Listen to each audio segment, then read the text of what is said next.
What's good, everybody? Oh, it's been a while. It's been a long time coming. It's been a little while. It's been a little while, y'all, since I've done a live show. So, hold on. I got some interference, y'all. Hold on. There we go. All right. Had to get rid of that interference real quick. So I hope y'all are ready for today's show. So it's been a little minute, y'all. You know what I'm saying, since I've done a live show. And I'd like to, thank everybody for tuning in. Thank y'all for coming back and getting ready, you know what I'm saying, for this show. So as y'all know, y'all see the title, The 8 Men That Control Half the World's Wealth. Now, some of y'all probably are thinking, who are the 8 men that control half the world's wealth? So I'm going to show y'all, and y'all are going to, y'all are going to see, well, I'm going to show y'all, and I'm going to talk about this, and we're going to get right down to the nitty gritty. So, y'all give me 1 second. 1 second, y'all. All right. All right. So,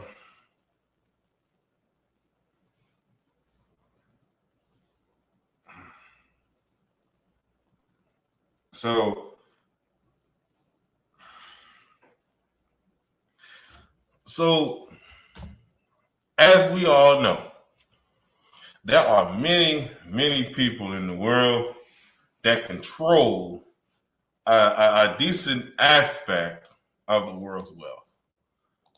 All right. Now, I know y'all probably are thinking, well, who could Tony be talking about? Who could I be talking about?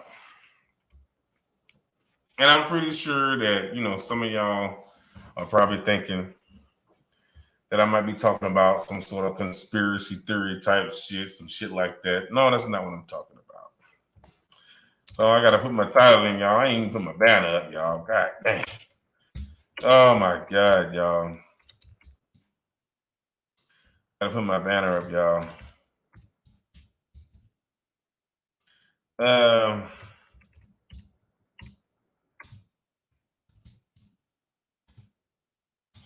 just got to put my banner up, y'all. We're going to get it going. Because this is crazy, right? This is crazy. And so I got my banner up. All right. We got to get this. We're going to get this going, man, because I know y'all ready to get into this information with your boy, Tonyrealthegod. All right. Now, first thing I want to say is, I'm going to click here. If you would like to be a guest on my show, please go hit me up on my email, man. TonyReal0044@gmail.com for a live screening, phone screening, however you prefer it. Not many people get past the screening because sometimes I just don't like what a person bringing. All right. But if you feel you got a voice and you ready to do this, you ready to get down, you ready to speak, and you have something to deliver to the people, then hit me up on my email, man. Check your boy out, man. Check me out. And I'll holler at you. I will contact you personally. All right. Also, download the Bigo app and follow your boy, Tonyrealthegod. Follow me. It's a gray and black lion face. That's the one you want to follow. That's your boy, Tonyrealthegod. Also, donate today to support the channel, man. Hit my cash app up, man. Hashtag Big Tony Main. All right. So, Okay, what's good? It says Facebook user. Hey, bro. I don't know who Hey Bro is, but how you doing? How you doing? How you doing, Facebook user? How you doing? Welcome to the show. So we are we are in a world where things are very much controlled. Okay. I need y'all to really, really understand the type of situation that we are in this world. We have people that control, a lot of aspect of what we do and what we have. Oh, okay. How you doing? How you doing, Katina? How you doing? Welcome to the show. Feel free to sit around and watch if you want to get this information. How you doing, sis? So we are in a world, man, where a lot of things are being controlled, or a lot of things are being, designed, for us. And a lot of y'all think that just because I love you too. I love you too. I love you too, sis. I love you too. Thanks for coming and watching the show. But we are in a world where things are designed, y'all. Okay. Very, very many things are designed for us to feel like we own something, like we, like we're in charge. And I got to tell you, we're not in charge, man. Our lives are not our own like we think they are. So I'm gonna need y'all to stop thinking like it's my life. I do what I want, and can't nobody tell me what to do. That's a lie. Because if it was your life, then why is it that everything you do, you have to pay for it? Why you got to go to work just to make money to pay your bills? Why do you have to sign up for certain programs just to help you get through your life when you're in time of need? Why do you have to do so many things just to, create some sort of comfort for your life through something else, through a system that can care less about you? So, y'all, I want y'all to remember that we are not slaves. That time has passed. Some people may say, oh, we're in the modern slavery times. We may be in the modern slavery times, but it's up to us to make sure no one is trying to slave us, because that shit is not going to happen. Right now, we're systematically enslaved instead of being physically enslaved like we were back in the day, like our ancestors were back in the day. We're systematically enslaved. Everything that we have worked for and worked hard for has been because we have followed the rules and we have earned our dollar. Not because we were deserving of the dollar, it's because we earned it. Don't you think that's just really, really sad, people? We had to earn a dollar instead of being deserving of a dollar. Like, come on. Why are we sitting here earning a dollar when we should be having this money given to us, whether or not we've earned it or not, because it's our money? Did you know that your birth certificate was a contract? Huh? Did you know that?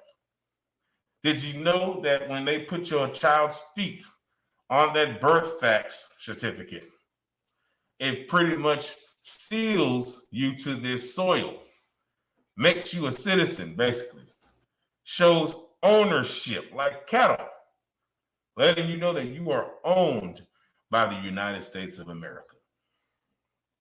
Oh, yes. Your social security number is a bank account number. It is not just a social security number to identify you. Y'all didn't know that either, huh? Wow. So at the end of this show, anyone can come up and speak and talk to me or ask questions or whatever you want to do at the end of the show, and we can have a conversation. We can have a conversation. I don't mind talking to anyone. I don't mind doing that. This is not we're not going to be debating, but we're going to have a conversation. Okay, people? So let's get into this information here. And we also going, matter of fact, usually I would look this stuff up before the show and have it ready for y'all, but I want y'all to get some original shit here because I'm not unprepared. I'm very prepared. But I want y'all to sit here and watch and listen to what I have to say and watch. And I'm going to look this shit up. And I want y'all to watch as I look up this information about these 8 men that control the world's, well, half the world's population. And just food for thought. Remember this. The Rothschilds own 500. They're worth 500 trillion. Yep. Or 500 billion. You know, correct me if I'm wrong. But they have enough finances to feed the world, to help the world. They have all this shit. And y'all sitting back acting like that there's no fucking issue with that. You have the system that's placed where people are controlling the very lives of everyone, financially,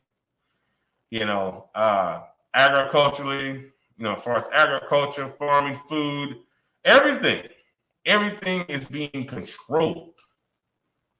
So when are we going to take a stand and try to, come out of that control and have our own shit for ourselves? But the system was built to very much control everyone. Okay? So I am going to tell you this here. And before I move forward, don't be asking me, why you got that mask on? Oh, I have the mask on because, I was sick. I had a cold and some shit like that. And I don't mean, you know what I'm saying? And I had like a little, cold sore on my lips. So I don't want my shit to be out on the damn camera. So don't be asking why I got this mask on. I just told you why. All right. So, when you're coming over an illness, your body fighting it off. Sometimes it fights it off on the outside instead of the inside. All right. But right after this, we're going to get into this information.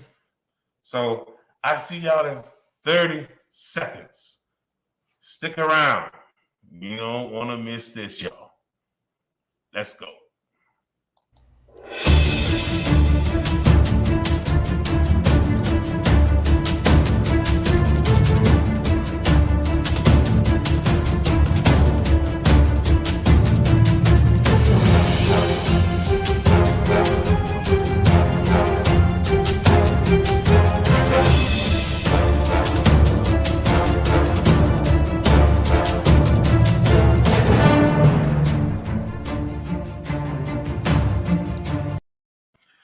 All right, y'all. Oh, crap. Hold on, y'all.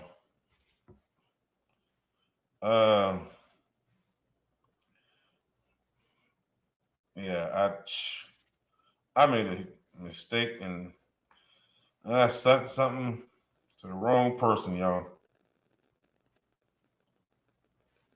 Okay. It is what it is. All right, y'all. Okay, let's go. The 8 men that control half the world's population. So let's get a read here. This is the information that I have researched, the document that I have researched. All right, about the 8 men that control the world, half the world's wealth. And I will be reading from this document. This is my research. This is what I've discovered. So y'all listen up. The 8 men that control half the wealth on the earth.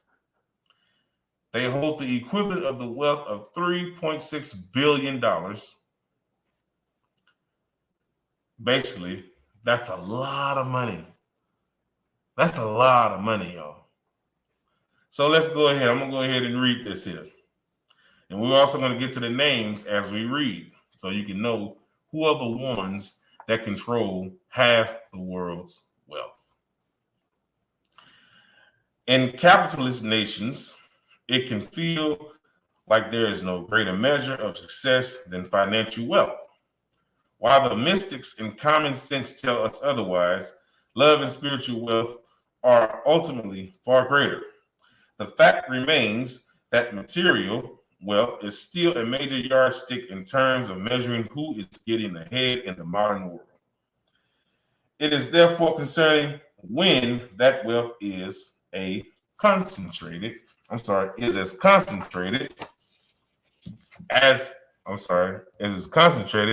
it has become.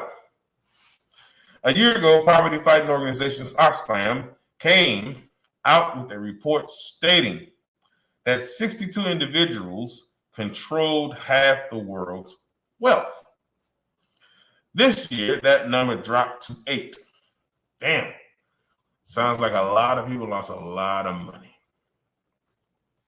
Oxfam presented its findings on the eve of the World Economic Forum, the famous or infamous, depending on your point of view, gathering in Davos, Switzerland, of the most powerful political and business minds from around the world. On the findings, Oxfam Executive Director Winnie Byanyima had this to say.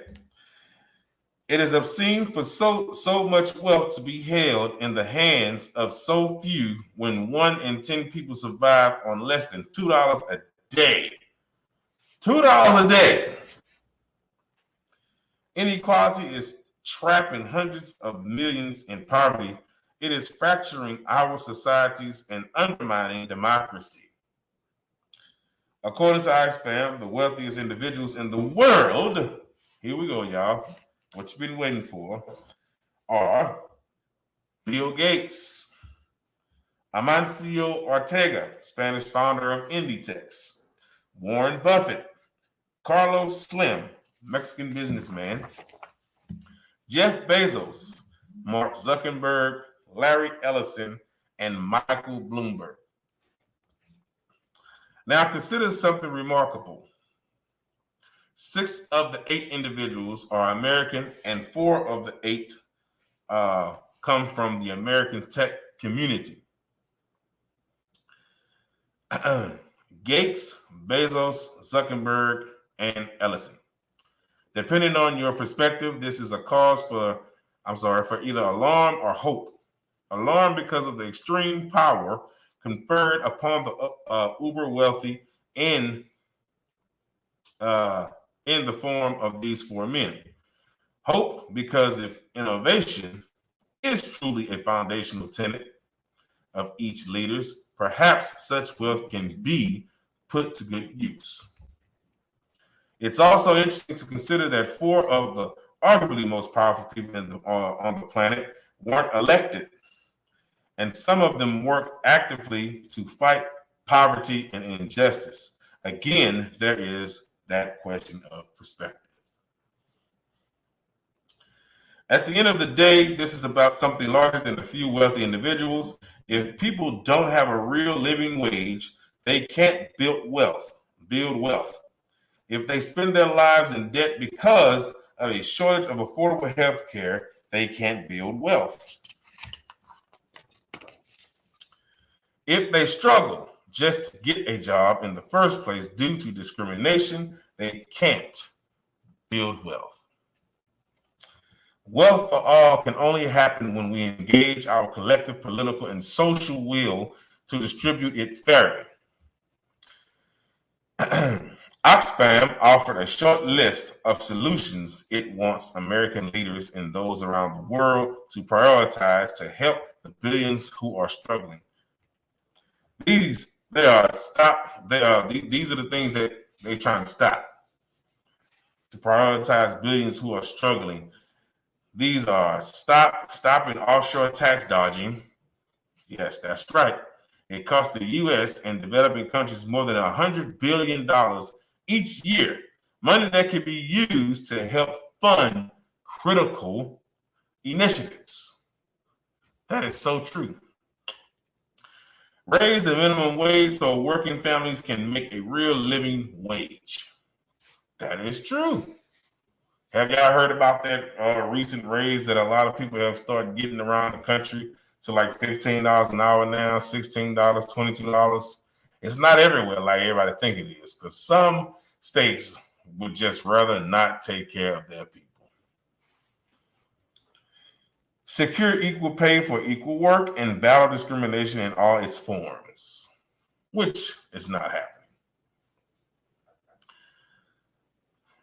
Do what is necessary to ensure that every person who has access to quality, affordable health care and education establish, protect, and invest in a social safety net for all.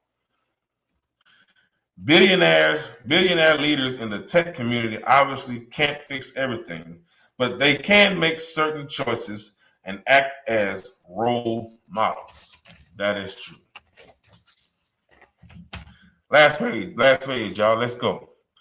They can get serious about hiring far more women and people of color in their organizations, especially at the top.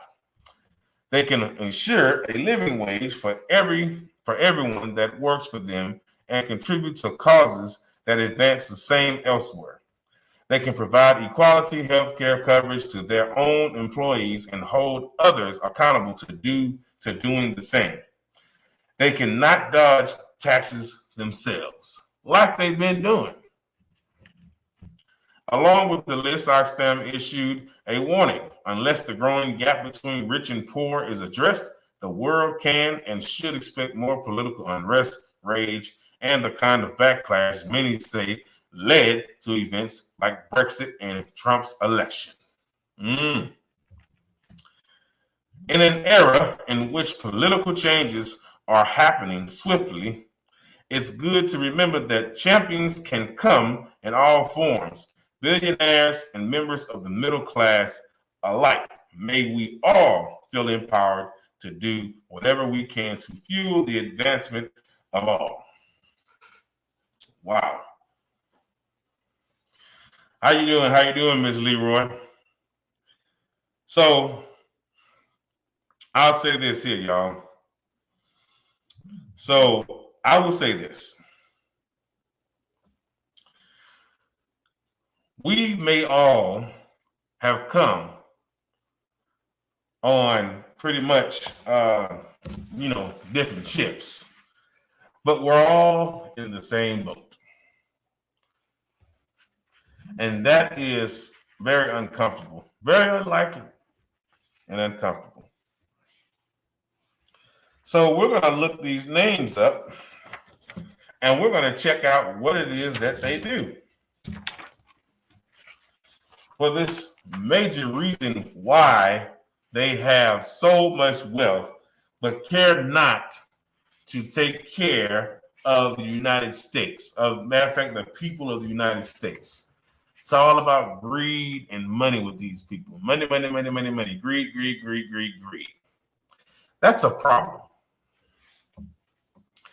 So now we're going to look up Bill Gates. Okay?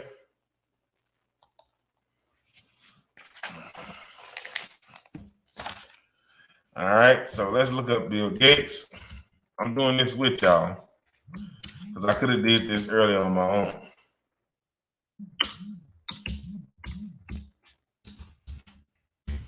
All right. All right.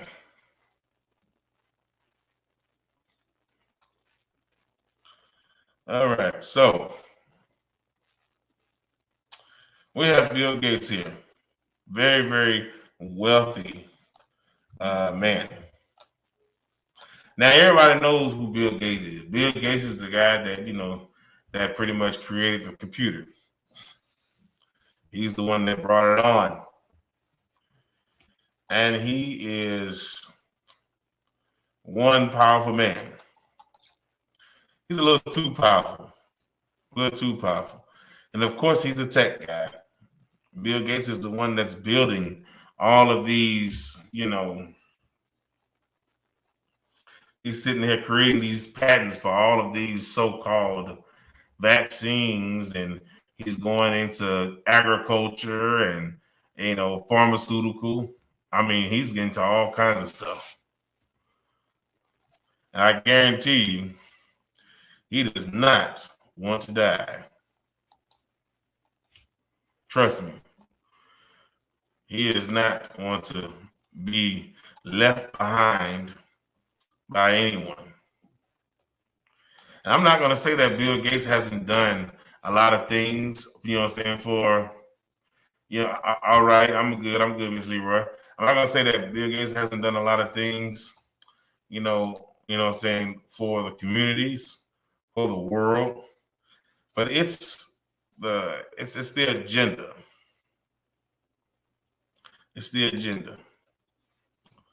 And we all know that the agenda is always something that is either something that's positive, that's going to help the community, or something that's very negative.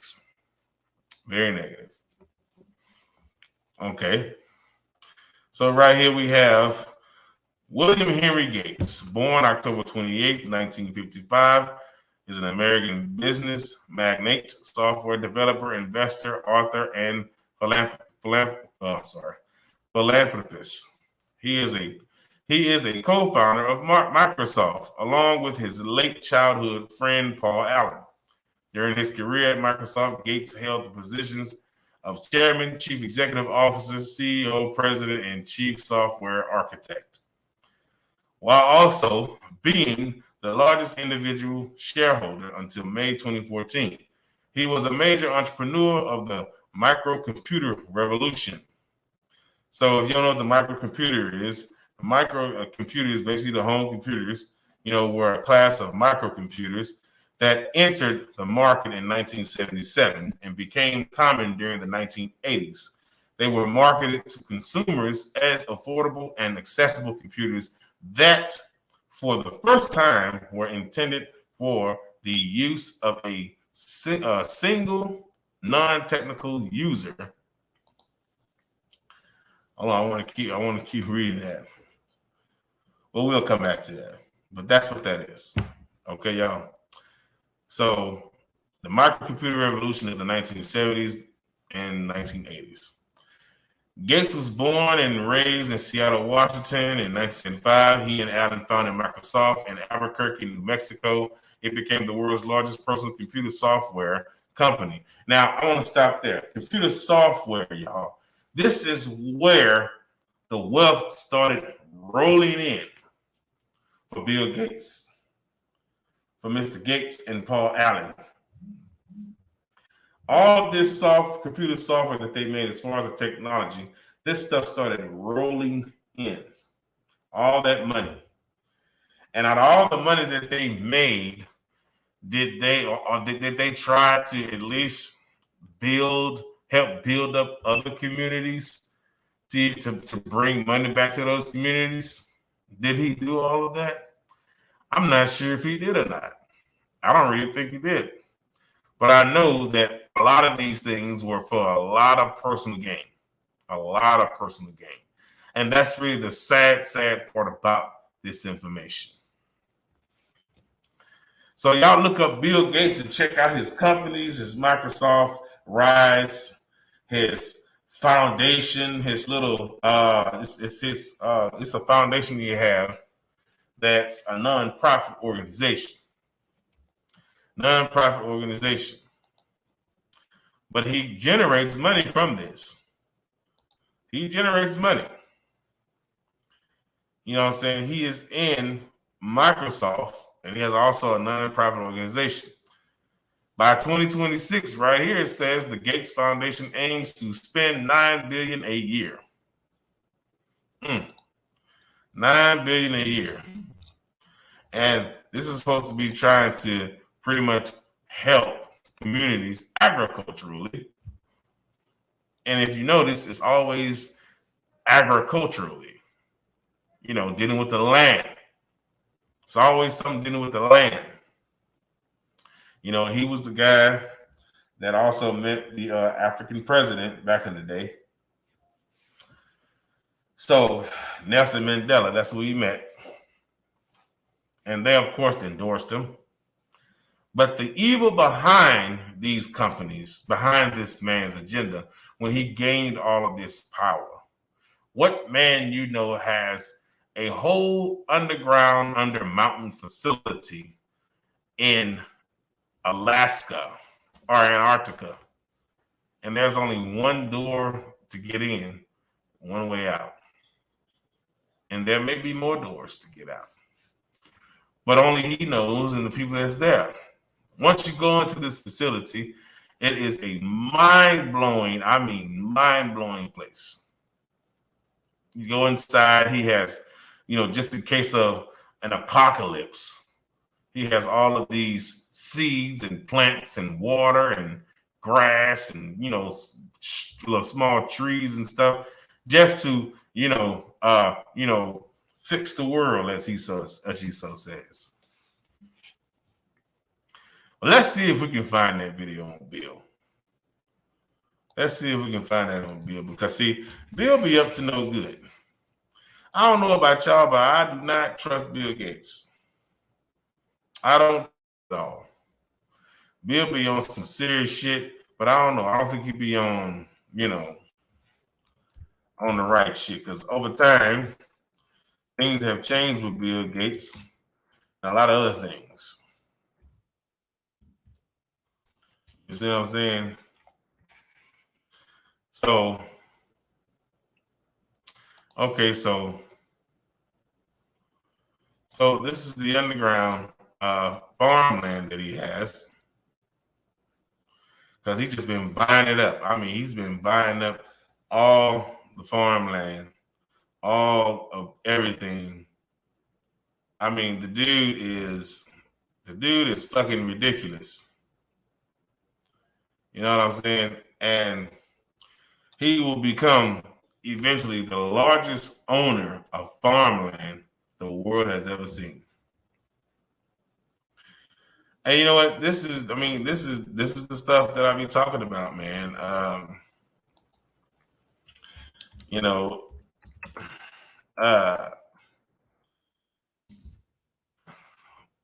This is stuff I've been talking about, man. Y'all got to get with the program. You know what I mean?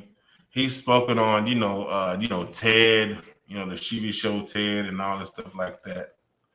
Saying CNN, he's spoken on a lot of stuff, you know what I mean? And I can tell you this here, all of this is for an agenda. All of this is for an agenda. And we have got to prepare ourselves for what's about to happen. And not everybody's gonna be ready. You know what I mean? Not everybody's gonna be ready for this. Because if you were gonna be ready for this, you would make sure that you are not a victim of this. Because I'm gonna tell you now, this shit here is going to be it's going to be like, this is going to be the biggest hit that we've ever got, y'all. The biggest hit when it comes to farming and agriculture and all this stuff, man. This is going to be a big hit. And you know what? And I'm telling you, Bill Gates is not going to let up. He's not going to let up. And if you think he is, you are sadly mistaken, my friends. So Bill Gates, I want to make sure I get this right.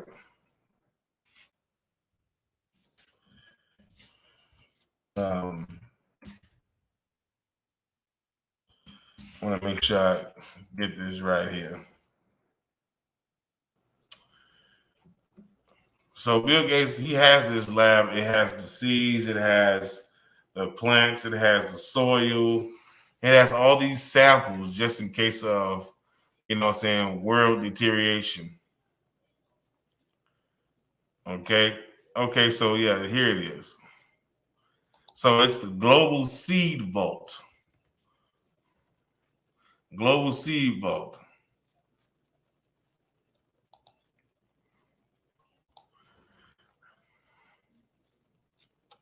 Okay, so this is the Global Seed Vault, which is owned by Bill Gates. Okay, I want to show y'all this video.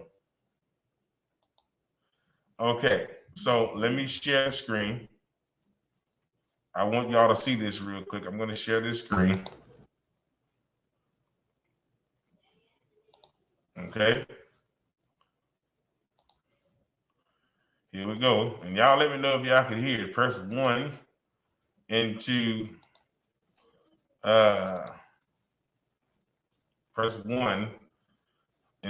the comment section. So I'm gonna go ahead and put this on screen. Y'all take a look at this and y'all let me know what y'all think. Okay. A special place. Let's go deeper inside. We have prepared this seed vault for about 4.5 million seed samples.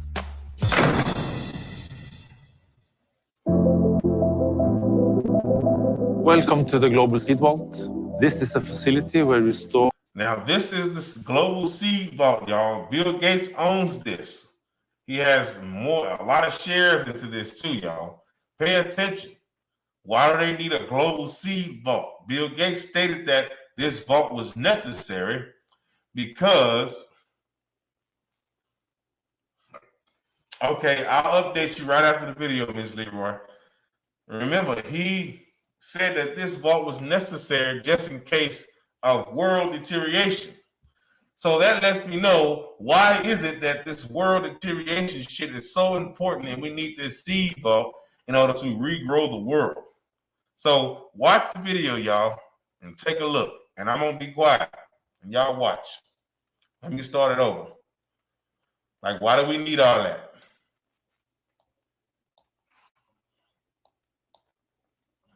Here we go. This is a special place. Let's go deeper inside. We have prepared this seed vault for about 4.5 million seed samples.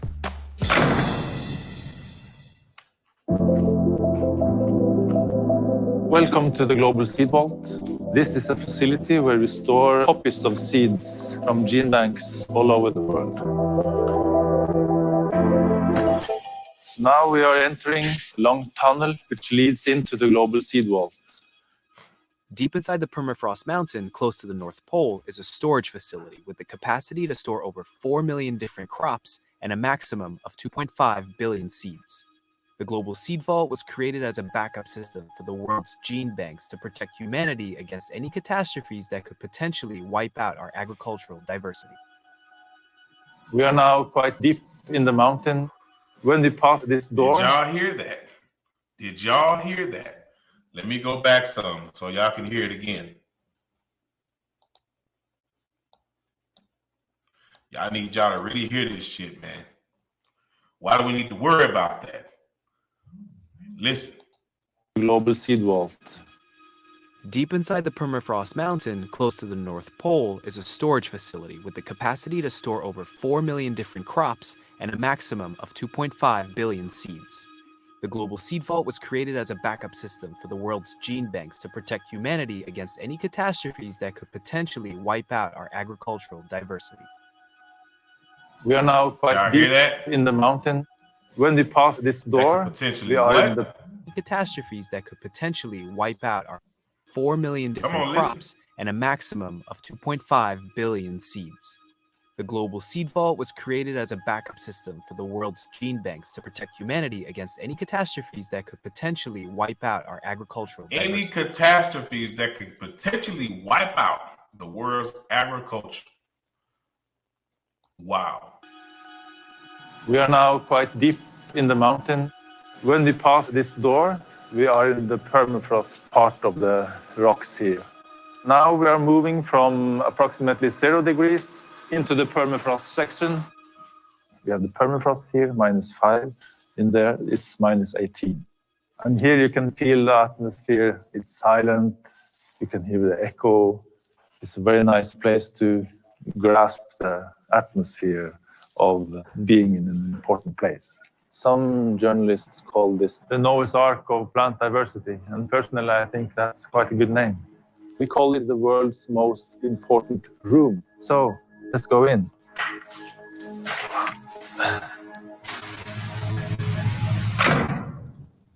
If the humanity can survive, we will need new plant varieties. And the material you need for developing new varieties are genetic diversity.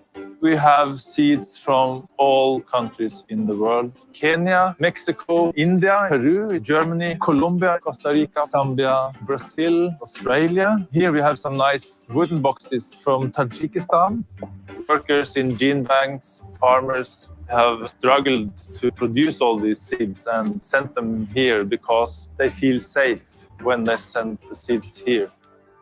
Svalbard is a safe place. Permafrost here, so it's frozen even if the artificial cooling fails. And Svalbard is quite far away from conflicts. Here we have boxes from Russia, and here we have boxes from Ukraine. And even if they are enemies abroad, outside, in this seed vault, they cooperate. And here is some wooden boxes made in North Korea. So even North Korea have sent seeds here. And in the seed vault here, international conflicts are cooled down.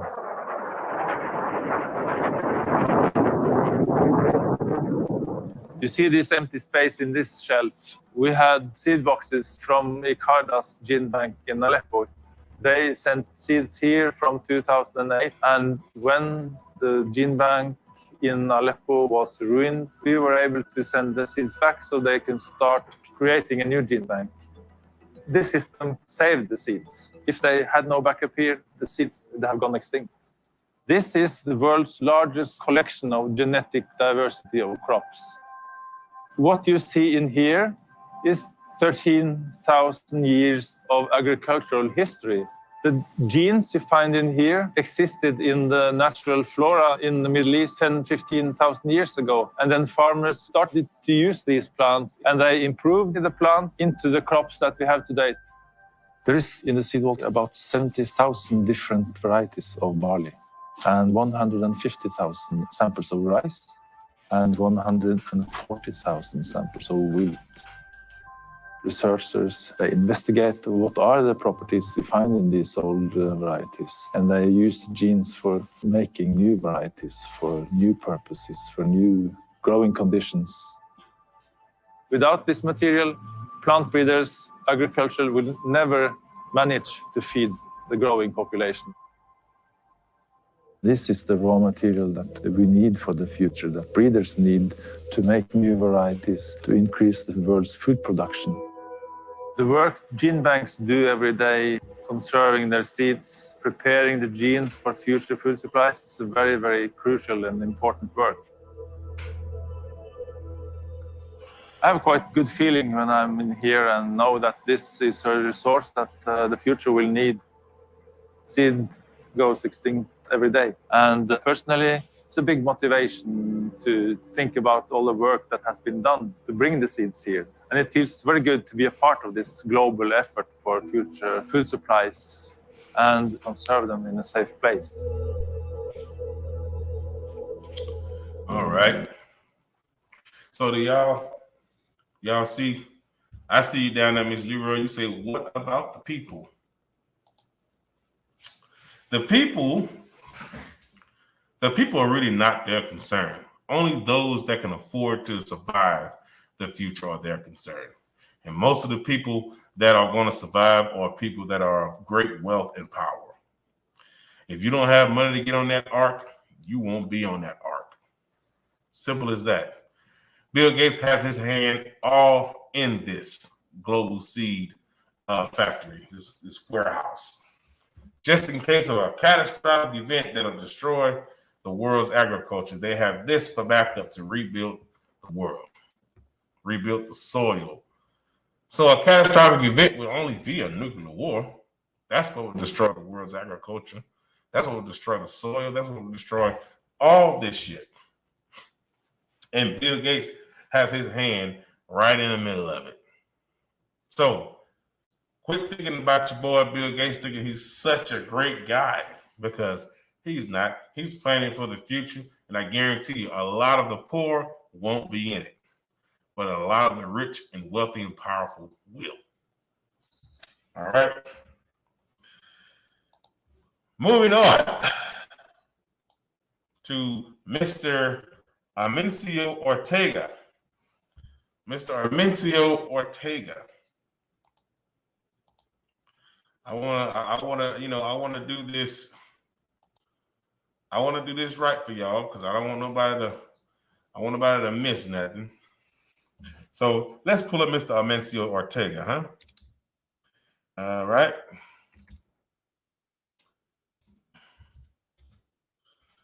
Ortega, Spanish businessman. All right, here we go. So Mr. Amancio Ortega, all right, born the 28th of March, 1936, a Spanish billionaire businessman. He is the founder and former chairman of Inditex fashion group, best known for its chain of Zara and Bershka clothing and accessory shops.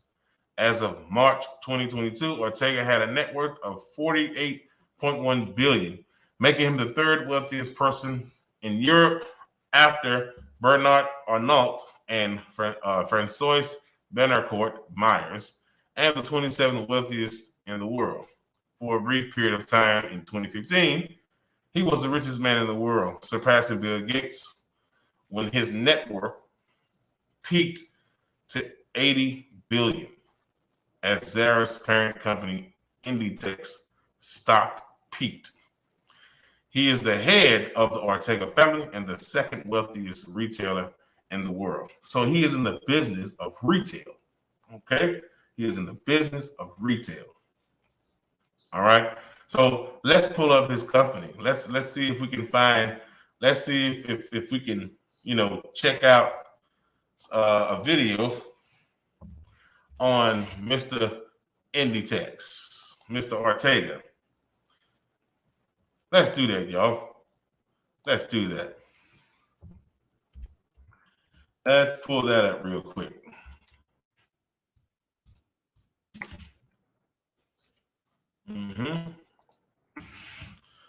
All right.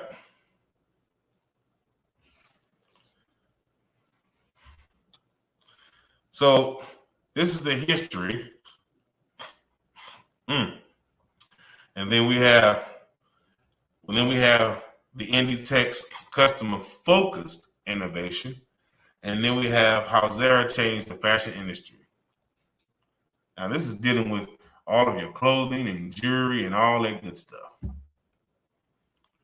So let's go into that so that y'all can see. I've got a problem that I'm pretty sure you can help me with. All right. We're going to get to this.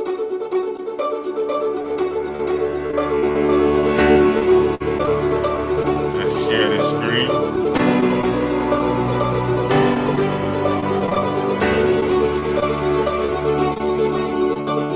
Hold on, y'all. Let me get into this. So we're not going to, I'm not going to go. All right, so I'm going to share the screen real quick. Here we go. And I don't want to play that music, y'all, because I don't want to get copywritten. Under brands. These are the under brands. Zara, Pull & Bear, Zara Home, Osho, Bershka, and etc. Says here, with more than 6,700 stores in 5 continents, We have a passion for fashion and above all for our customers. See, they gotta keep you, they gotta keep you in the dark. And this company which designs, manufactures, and distributes footwear and accessories for all the brands within the group.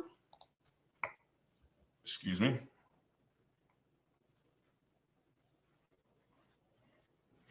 That's part of Zara, of course. All your nice shoes and your nice clothes and your jewelry, they're in all of that stock. You see, it all started in 1975 when the founder of Inditex, Amancio Ortega, opened his first Zara in the Corona.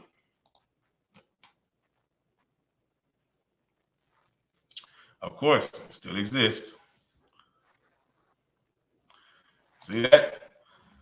Soon, many more stores opened all over the country, and in 1985, that's when Inditex was born. So right here it says, in 1988, Zara opened its first store out of Spain in Oporto, Portugal, 1988. And soon after, the New York and Paris stores opened too. This is dealing with all your merchandise, people. You might as well call him the king of merch. Pool Bear was born in 1991. Meanwhile, we continue expanding. These are other brands that Mr. Ortega has his hand in. 1995, Incorporated Bershka, 1998.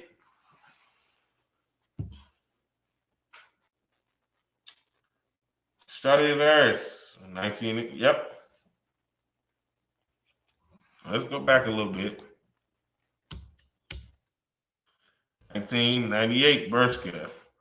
1995, Duty. 98, Bershka, once again. 99.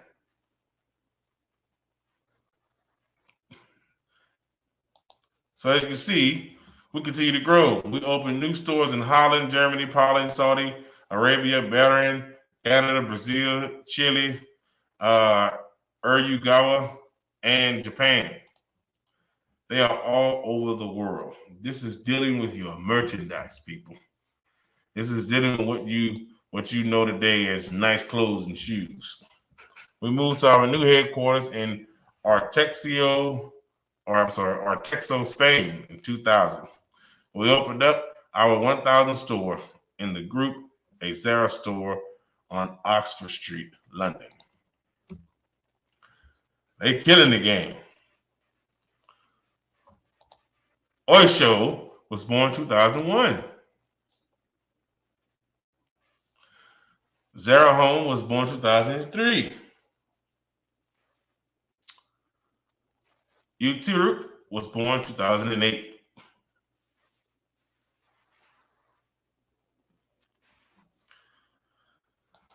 So they also opened up their 5,000th store, an eco-friendly store in Rome's Old City in 2010.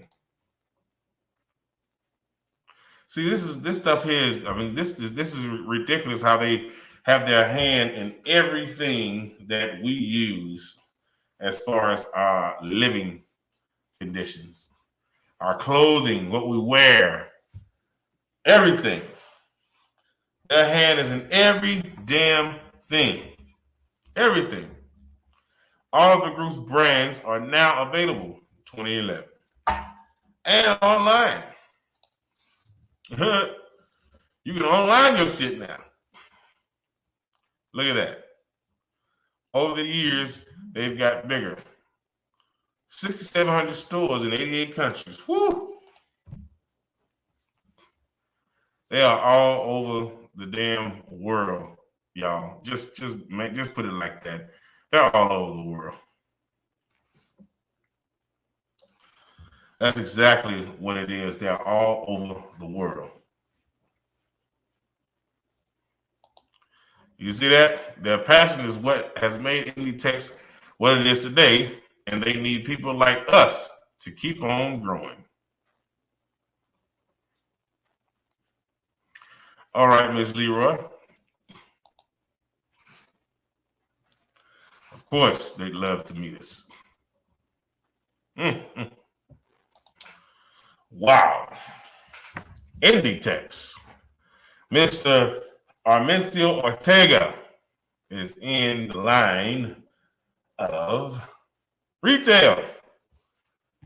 The kingpin of retail. Bill Gates, the kingpin of agriculture and farmland. And Mr.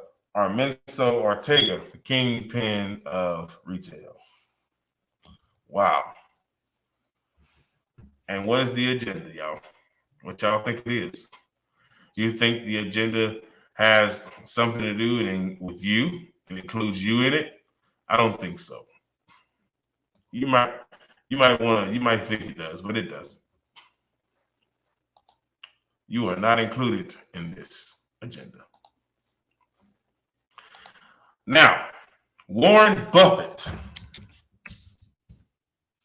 Mr. Warren Buffett. Woo! Look at him. Number 3. Mr. Warren Buffett.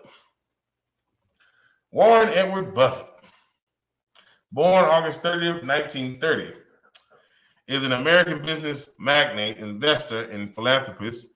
He is currently the chairman and CEO of Berkshire Hathaway.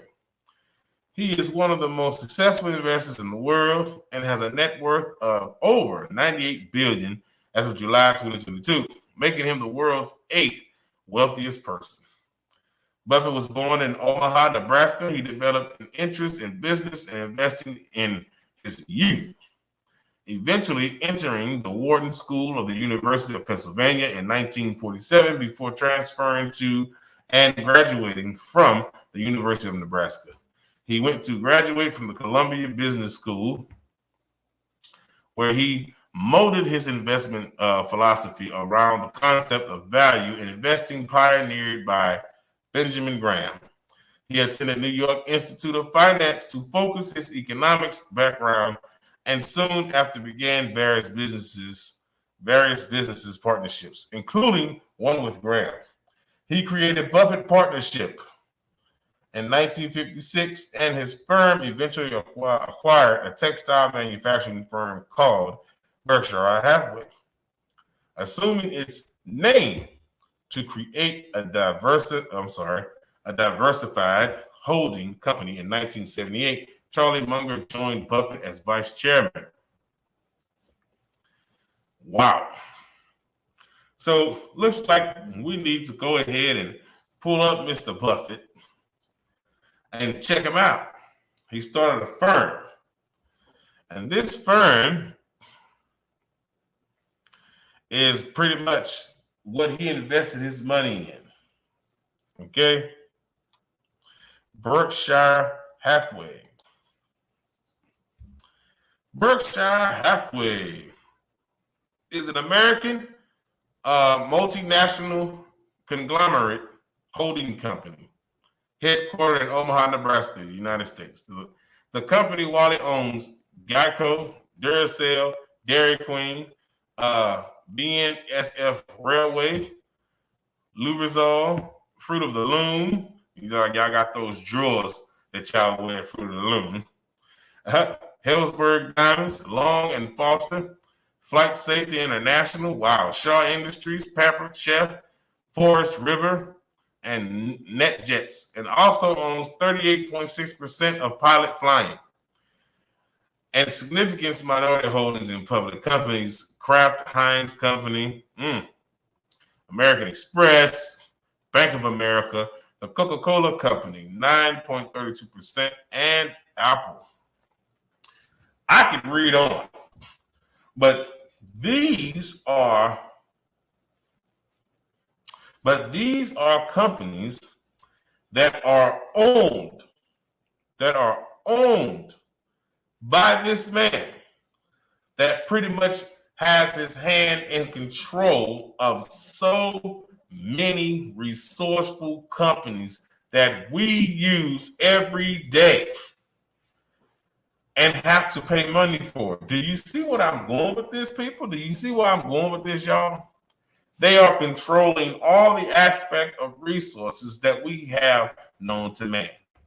And they're sticking their hand into everything like hungry fucking rats and sucking it all out like vampires. All these companies, from banks, to Kraft and Heinz. Who eats Heinz ketchup, tomato ketchup? Geico, the insurance company, the Duracell battery, Dairy Queen, the damn fast food restaurant. I mean, damn, American Airlines, United States Airlines, Delta Airlines, Southwest Airlines. Wow. He's pretty much the kingpin of the air. Matter of fact, the kingpin of franchise and airway. Wow. I'm going to go and I'm going to read one more, y'all. I'm going to do one more. And then the other names, I'll let y'all discover that on your own. But I'm going to do one more name for y'all. Let me get one. So put in the comments if you want to hear about Jeff Bezos or Mark Zuckerberg. Put it in the comments right now.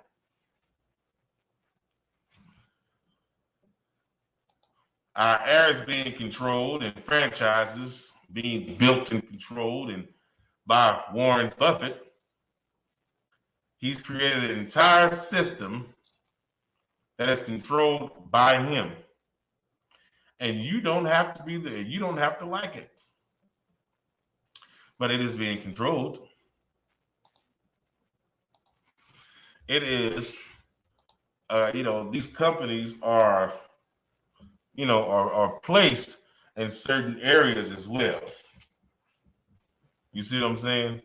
They're placed in certain areas, as well. So I don't want y'all to think that these companies are being made to help you. Nope. It's made for them to make money. Billions of dollars. Money, people. Money. So I'll get into Mr. Jeff Bezos. Now, I didn't pull up a video on Warren Buffett, but I think that information speaks for itself. So we're going to go into Mr. Jeff Bezos. Yes, Mr. Bezos. All right, y'all know who that is. He's the guy that runs and owns Amazon. Jeffrey Preston Bezos, born January 12, 1964, is an American entrepreneur, media proprietor, investor, computer engineer, and commercial astronaut.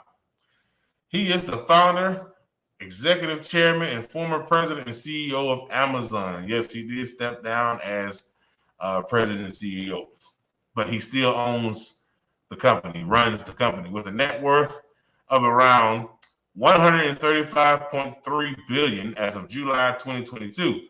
Bezos is the second wealthiest person in the world and was the wealthiest from 2017 to 2021, according to both Bloomberg's Billionaires Index and Forbes. Born in Albuquerque and raised in Houston and Miami, Bezos graduated from Princeton University in 1986. He holds a degree in electrical engineering and computer science.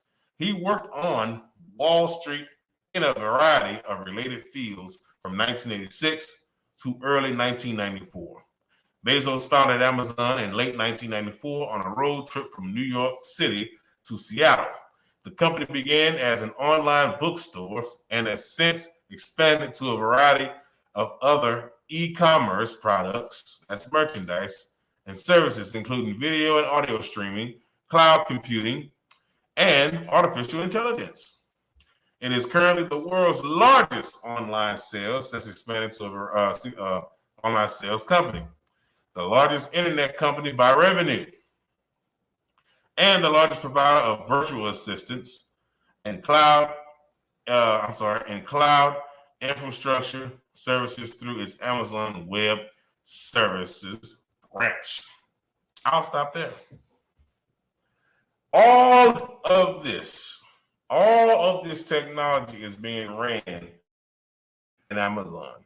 And they are also sticking their hands in pharmaceuticals as well. I really hope they don't get to that. And if you think that this guy has anything to do with you going into, let's just say, I guess thinking that you're going to be taken care of, you're not. So let's look up Mr. Buffett real quick. Not Buffett, I'm sorry, Bezos real quick. And let's check out a video on Amazon. Okay. All right. Mr. Jeff Bezos.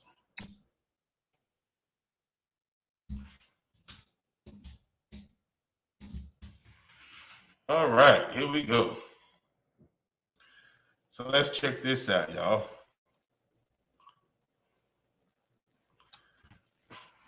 All right. So this is how he built this company. We're going to look at how he built the company. It's about 10 minutes. It's about 10 minutes. He's the founder of Amazon. Matter of fact, we're going to look at the interview. It's about 5 minutes, y'all. It's about 5 minutes. We're going to check out the interview that he had in 1997 when he started, when he was already in the process of building Amazon. All right.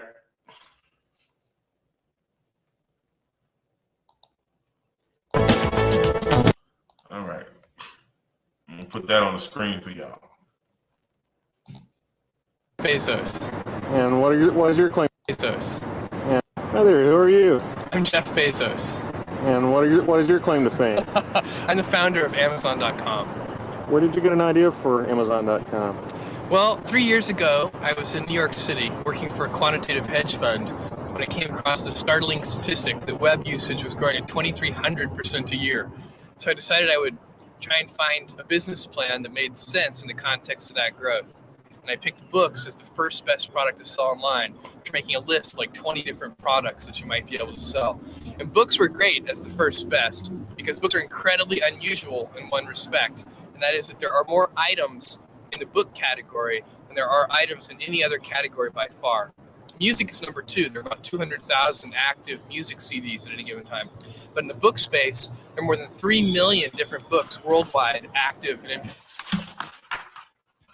Oh, shoots. Oh, excuse me, y'all. Hopefully we can.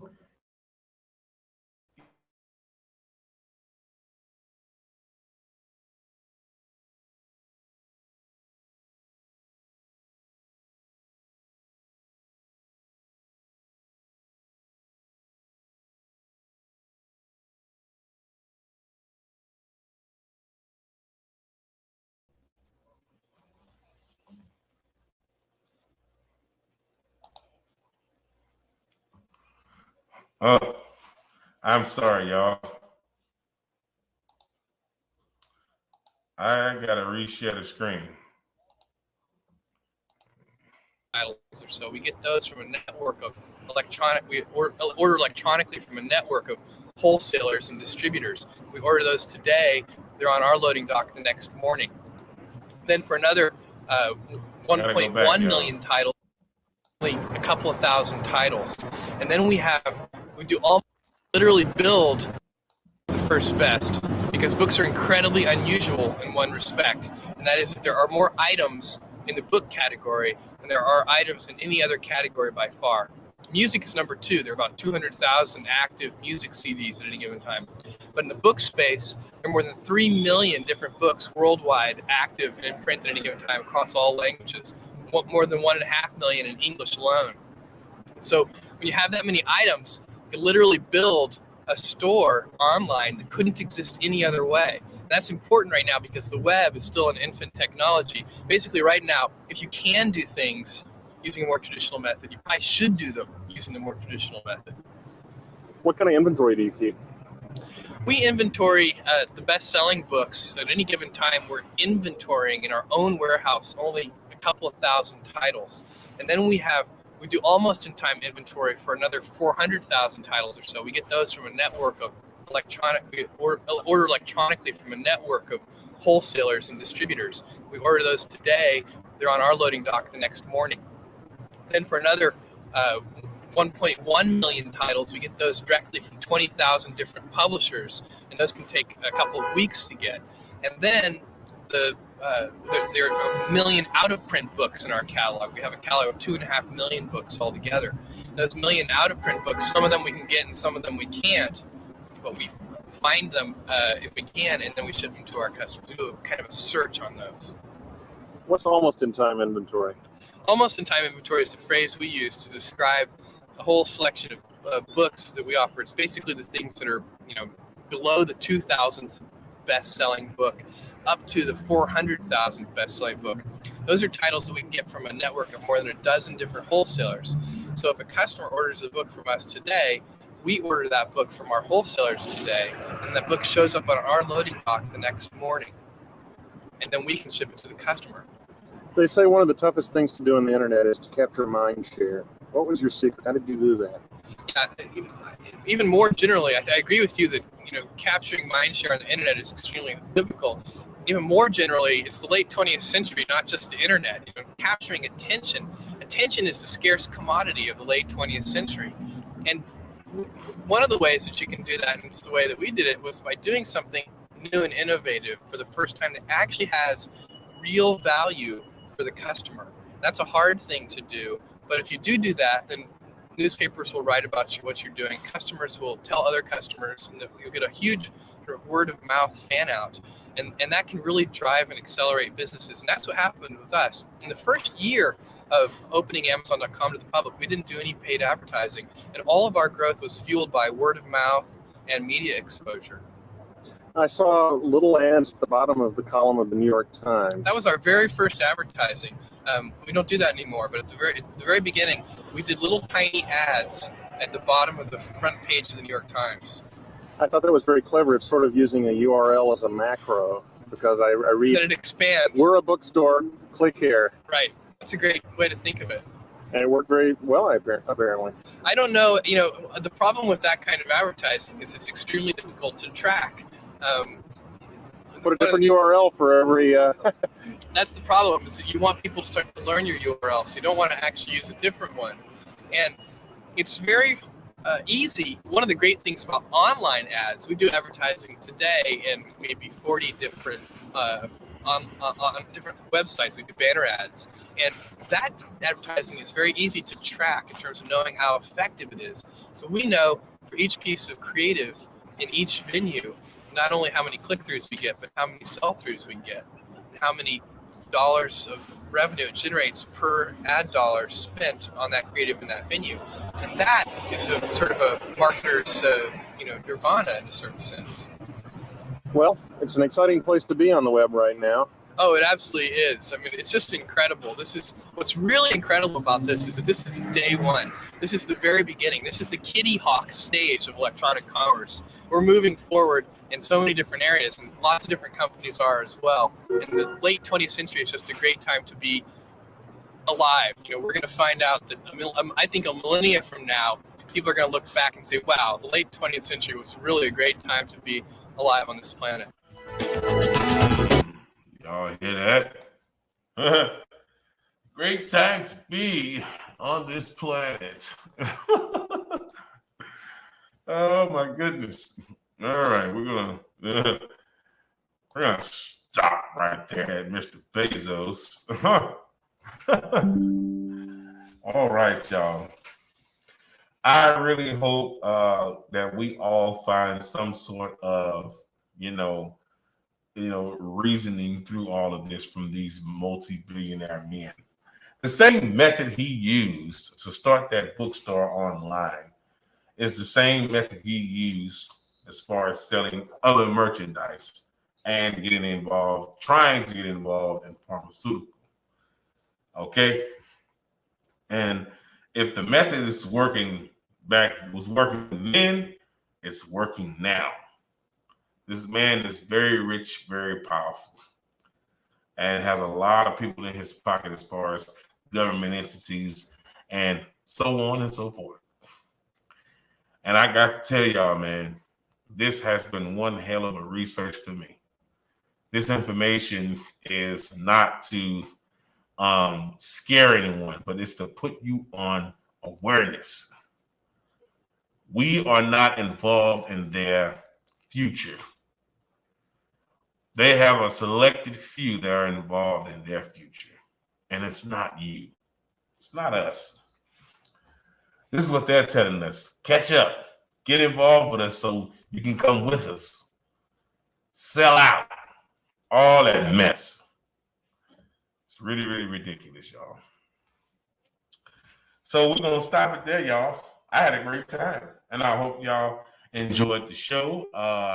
If anyone would like to come up and speak about what they witnessed on the show this evening, feel free. I'll put the link in the chat, and you can come up and speak to me, personally.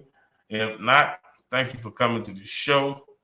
You know what I'm saying? And I hope y'all learn from all of this information.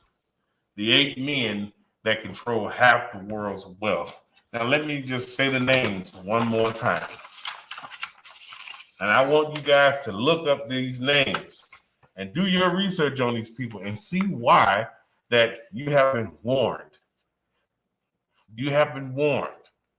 This is very serious. And we need to be trying to take hold of our lives because these men, they are not playing. They're taking over every aspect as far as technology, as far as agriculture,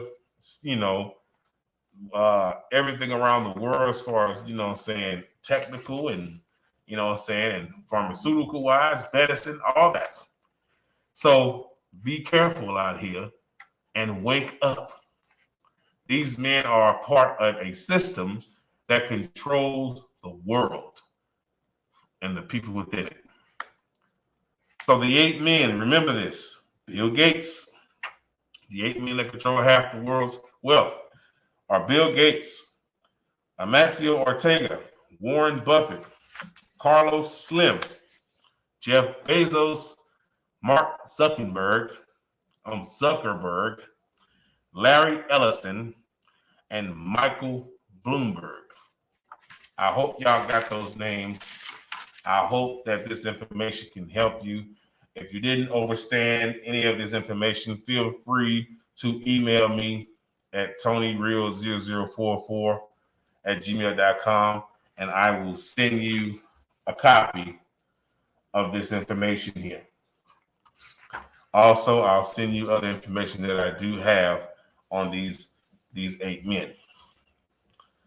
Also, you can also replay this video if you want to, just to get a better insight on what angle or direction that I was going with this. I was just showing y'all that these 8 men that control half the world's wealth, maybe fully control the world's wealth. Now, I was showing y'all this is because a lot of people do not realize that these men are very, very powerful and they control most of the lives of the people on this world. Your finances, your medicine, agriculture, farming, dairy products, goddammit, fast food, franchises, entertainment, shit, YouTube. Their hand is in so much of this.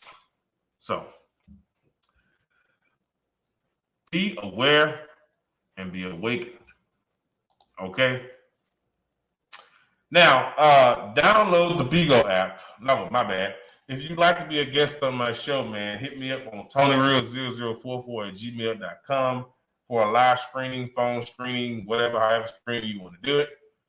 Also, download the Bigo app and follow me, Tonyrealthegod, if you'd like to come to my panel and speak to me more about the information that I have. Or just want to talk to me on some shit, you want some advice or anything like that. Also, donate to the channel today. Support the channel. # Big Tony Main. All right. So remember, y'all, be aware, Stay safe out there and stop letting these billionaire tech guys lie to you. They are destroying this world by taking everything they can so you can't buy it unless you are a part of the party. Not everybody's invited to the party. Remember that. Holla at your boy, man. I'm out.